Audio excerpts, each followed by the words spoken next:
அல்லாஹ் ஒரு முக்கியமான செய்தி இதில் சொல்றான். மனக்கவலை, சோர்வு, பிறர் இது மூலமாக புறக்கணிக்கப்படுதல், நம்ம எவ்வளவுதான் செஞ்சாலும் நம்மளை யாருமே கண்டுக்காத ஒரு நிலை ஏற்படுதல், இப்படிலாம் நீங்க உணர்ந்தீங்கன்னா வாழ்க்கையில ரொம்ப ஃபீல் பண்ணிட்டு உட்கார்ந்துடாதீங்க. உலகம் யதார்த்தம் அதுதான். என்ன செஞ்சாலும் கடைசியில உலகம் உங்களை தூக்கி தான் எரியும், கடைசியில கையை உதறி தான் விடும். அதை கண்டுலாம் நீங்க பார்த்து நீங்க டென்ஷன் ஆகிட்டு மனசால ஸ்ட்ரெஸ் ஏற்பட்டு நீங்க உட்கார வேண்டாம். இறைவ பக்கம் நீங்கள் வந்து நின்று வணங்குங்கள், தொழுங்கள், இபாதத் செய்யுங்கள். அதுவே உங்களுக்கு மனதிற்கு பேர் ஆனந்தத்தை, பெரும் இன்பத்தை தரும் என்று அல்லாஹ் இதன் மூலமாக சொல்லித் தருகிறான். அன்பு சகோதரர்களே, அல்லாஹ் செல்லமாக அழைக்கிறான் முஸம்மில் என்று, அழகான பெயரை கொண்டு அழைக்கிறான். இங்க பாருங்க, கவனிங்க. ரசூல் ஸல்லல்லாஹு அலைஹி வஸல்லம் சஹாபாக்களை அன்பொழுக கூப்பிட்டு இருக்கிறார்கள். அலி ரலியல்லாஹுடைய உண்மையான பேர் அலி. ஆனா ரசூல்லா அன்பா கூடும்போது சொல்லுவாங்க அபுத்துராப்னு சொல்லுவாங்க, மண்ணின் தந்தைன்னு சொல்லுவாங்க. எதுக்கு சொன்னாங்கன்னா, ஒரு பின்னாடி ஒரு பெரிய வரலாறு இருக்குது. அவங்களுக்கும் அவங்க மனைவிக்கு மத்தியில ஒரு சின்ன வாக்குவாதம், தகராறு ஏற்பட்டு கோச்சிக்கிட்டு வீட்டுக்கு வந்துவாங்க. அலி ரலியல்லாஹு இப்போ பள்ளிவாசலுக்கு போயிடுவாங்க, மஸ்ஜித் நபவியில் போய் மண் தரையில படுத்துருவாங்க, வெறும் உடல். வீட்டுக்கு போன நாயகம் மகள்கிட்ட கேட்பாங்க, எங்க வீட்டுக்காரரு ஒரு சின்ன தகராறு, வீட்டை விட்டு வெளியே போயிட்டாரு. ரசூல்லா தேடி போய் அவரை பக்கத்தில் போய் உட்காந்து அவர் மேலே இருந்த மண்ணை ஃபுல்லாக கையால் தொடச்சி விட்டுட்டு அப்போ சொல்லுவாங்க, யா அபத்துரா கும், எந்திரிங்க மண்ணின் தந்தையே எந்திரிங்கம்பாங்க. ரொம்ப பெரிய விஷயங்கள் இந்த வரலாற்றில் இருக்குது, ரொம்ப பெரிய பெரிய பாடங்கள் நமக்கு இருக்கிறது. மகள்கிட்ட பிரச்சனை நடந்திருக்கு வீட்டில், ரசூல்லா நேரடியாக மக வீட்டுக்கு போயிருக்காங்க. உன்ட்ட அப்படியா பேசினார் அவரு, என்ன ஏதுன்னு நான் கேட்குறேன், அவர் வரட்டும் பார்த்துக்கலாம் அப்படின்னு ரசூல்லா சொல்லலை. இன்னைக்கு இருக்கக்கூடிய சூழலை பார்க்கிறோம். ஒரு சின்ன போன் கால் தான், வாப்பா இந்த மாதிரி இந்த வந்துடுறமா, 400 கிலோமீட்டருக்கு அங்கிட்டு இருப்பாரு, இந்த வந்துடுற அடுத்து பஸ் ஏறி வருவார் அல்லது கார் பிடிச்சு வருவார், என்ன ஏதுன்னு கேட்டு அதை பெரும் விவகாரமாக மாற்றக்கூடிய சூழலை பார்க்கிறோம். ரசூல்லா எந்த அளவுக்கு சமயோஜிதமாக நடந்துட்டாங்க பாருங்க.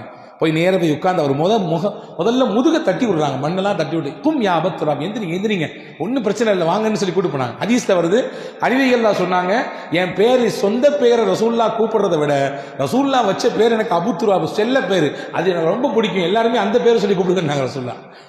ஒரு சஹாபி இருந்தாங்க, அந்த சஹாபி பேர் ஹுதைஃபா. அவங்க நல்லா தூங்குவாங்க, படுத்தா, சில பேர் அப்படித்தானே, படுத்த உடனே தூங்கிடுவோம், இடம் பொருள்லாம் கிடையாது. அது ஒரு பெரிய பாக்கியங்க, அது ரொம்ப கஷ்டமா நினைக்க வேண்டாம். எந்த இடத்துல படுத்தாலும் தூக்கம் வருதுன்னா நீங்க நல்லா இருக்கீங்கன்னு அர்த்தம், ஆரோக்கியமா இருக்கீங்கன்னு அர்த்தம். இல்லை நான் என் வீட்டில் படுத்தாதான், அது என் வீட்டில் என் பெட்டில் படுத்தாதான், அது ஏசி போட்டாதான், இல்லை அப்படிலாம் சொன்னீங்கன்னா ஏதோ ஒரு கோளாறு இருக்குன்னு அர்த்தம். எங்க படுத்தாலும் நிம்மதியாக தூக்கம் வருதா, அல்லாஹ்வுக்கு ரொம்ப நன்றி செய்யணும், சுக்ரியா செய்யணும். இந்த சஹாபி இருக்கிற ஹுதைஃபா ரலியல்லாஹு எங்க படுத்தாலும் தூங்கிடுவார். ரசூல் ஸல்லல்லாஹு அலைஹி வஸல்லம் அவரை கூப்பிட்டு போடுது நவ்வாம் அப்படின்னு போடுவாங்க. நவ்வாம்னா நம்ம பாஷையில் சொன்னா தூங்கு மூஞ்சின்னு அர்த்தம். நவ்வாம்னா தூங்கு மூஞ்சி, அது செல்லமா ரசூல்லா கூப்பிடுவாங்க. அந்த சஹாபி சொல்றாங்க, என் பேரு ஹுதைஃபா, அந்த பேர் வேண்டாம் எனக்கு, ரசூல்லா செல்லமா கூப்பிட்டு பேர் அதான் எனக்கு வேணும்னாங்க. ஒரு சஹாபி இருந்தாங்க, அந்த சஹாபிக்கு பேர் கைஸ், நல்ல பாடி கட்டு, அவரு நல்ல உடல்ல திடகாத்திரமா இருப்பாரு. அவருக்கு ரசூல்லா நிறைய பணிவிடைகள் செய்வார். ஒரு நாள் ஒரு குழு வந்தது, நிறைய ஜாமாஜெல்லாம் தூக்கிட்டு வந்து, தூக்க முடியாம தூக்கிட்டு வந்தாங்க. அப்ப ரசூல்லா அந்த கைஸை கூப்பிட்டு உன் துண்டை விரினாங்க, பெருசா விரிச்சு விட்டாரு, ஜாமானுக்கு ஃபுல்லா அள்ளி போட்டாரு. அள்ளி போட்டாங்க, போட்ட உடனே யா கைஸ் அப்படின்னு சொல்லல, ரசூல்லா சொல் இஹ்மில் மா அன்த இல்லா சஃபீனா, இதை மொத்தமா நீயே தூக்கு, உன்னையால தான் முடியுமே, நீ மனுஷன் இல்லையே, நீ கப்பல் மாதிரி ஆச்சு அப்படின்னாங்க ரசூல்லா. கப்பல் எவ்வளவு ஜாமான சுமக்குமோ அந்த அளவுக்கு ஜாமான்களை சுமக்கும் அளவிற்கு திராணி சக்தி உனக்கு இருக்கிறது அப்படின்னு. சஃபீனா நீங்க நிறைய பேர் வைக்கிறோம் பிள்ளைகளுக்கு, பெண் பிள்ளைகளுக்கு சஃபீனான்னு பேர் வைக்கிறோம் இல்லையா. உண்மையா சஃபீனான என்ன அர்த்தம்னா கப்பல்னு அர்த்தம். இந்த சஹாபி சொல்றாங்க, அன்னைக்கு நான் மொத்த ஜாமானி உண்மையிலேயே தூக்குனேன்.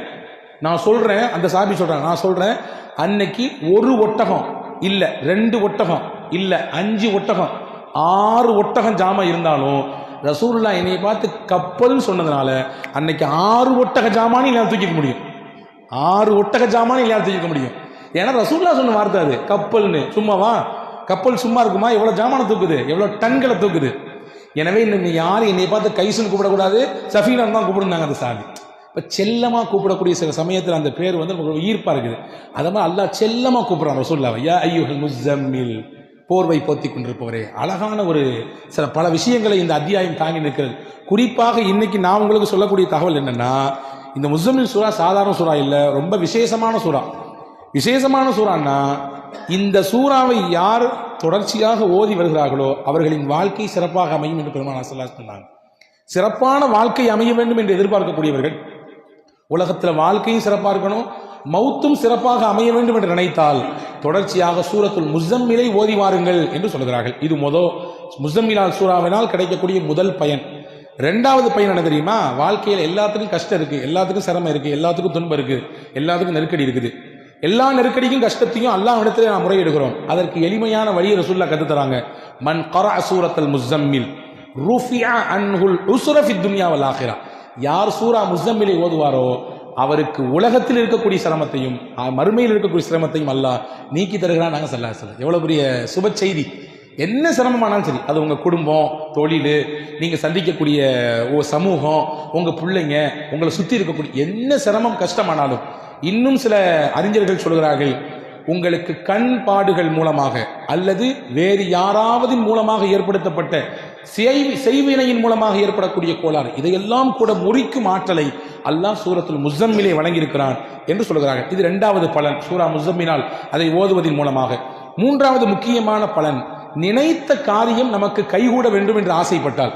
நம்ம நிறைய நினைப்போம், என் பிஸ்னஸ்ல நான் ஒரு குறிப்பிட்ட வருஷத்துல இவ்வளவு தூரம் உயர்தன்னு நினைப்போம், என் பிள்ளைய நான் இந்த மாதிரிலாம் படிக்க வைக்கணும்னு நினைப்பேன் இல்லையா, என்னுடைய குடும்ப அமைப்பை இப்படி மாற்றணும், இந்த லெவலுக்கு உயர்த்தணும்னு நினைப்பேன், என்னுடைய தொழிலை இப்படி என்ன ஆனாலும் சரி, என்ன நல்ல நினைப்பாக இருந்தால், ஹலாலான நினைப்பாக இருந்தால், ஹைரான நினைப்பாக இருந்தால், அந்த நினைப்பு நிறைவேற வேண்டும் என்று ஆசைப்பட்டால், முக்கியமா முக்கியமா முக்கியமா இந்த உலகத்திலேயே முஹம்மது ஸல்லல்லாஹு அலைஹி வஸல்லம் அவர்களை கனவில் பார்க்க வேண்டும் என்று பிரியம் இருந்தால், யாருக்கு தான் பிரியம் இருக்காது?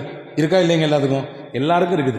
நபிகளை கனவில் பார்க்க வேண்டும். நபிகளுடைய அடக்க ஸ்தலத்தை பார்க்கிறோம், அங்கேயே நம்மளால நிற்க முடியல, நமக்கு உள்ளமெல்லாம் அப்படி உருகி போயிருது இல்லையா?